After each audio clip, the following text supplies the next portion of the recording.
4.5కి కొంటున్నారు. అది వాడినా వాడకపోయినా కొంటున్నారు, డబ్బులు ఇవ్వాల్సింది వాళ్ళకి. దానివల్ల ఇక్కడ భారాలు పడుతుంది. అది వివరంగా చెప్పే ధైర్యం ఎవ్వడూ చేయడు. ఇదివరకు ఆయన జయప్రకాష్ నారాయణ లాంటి వాడు చెప్పేవాడు, ఇప్పుడు ఆయనకి తీరిక ఓపిక లేదు.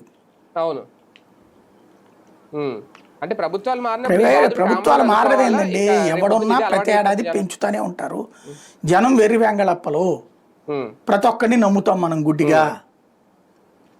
నమ్మినటువంటి వాళ్ళని నమ్మినోడే మోసం చేయగలుగుతారు, అంతే జరిగేది. అవును అవును అవును.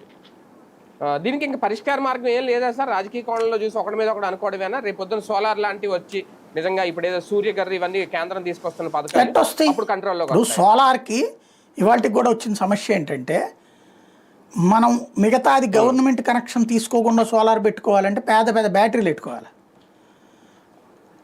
ఆ బ్యాకప్ ఆ బ్యాకప్ దానికి ఆ బ్యాటరీలు వచ్చేటప్పటికి ఊరంతా ఎనబడే శబ్దాలు వస్తుంటాయి. అది దాంతో గ్యారంటీలు ఉండవు, సెక్యూరిటీ తలనొప్పి. అందుకని బ్యాటరీలకి ఇంకోటి, ఆ బ్యాటరీలతో అట్లా మంచి క్వాలిటీతో సప్లై చేసే సంస్థలు కూడా లేవు ఆంధ్ర తెలంగాణలో. దానివల్ల బ్యాకప్ కాకుండా ప్రభుత్వంతోనే టైఅప్ అవుతున్నాం. ప్రభుత్వం ఏమో ₹2.50 తీసుకుంటానంటది, కానీ సోలార్ వాళ్ళ మీద కూడా ఈ ఛార్జీలు వేస్తున్నారు.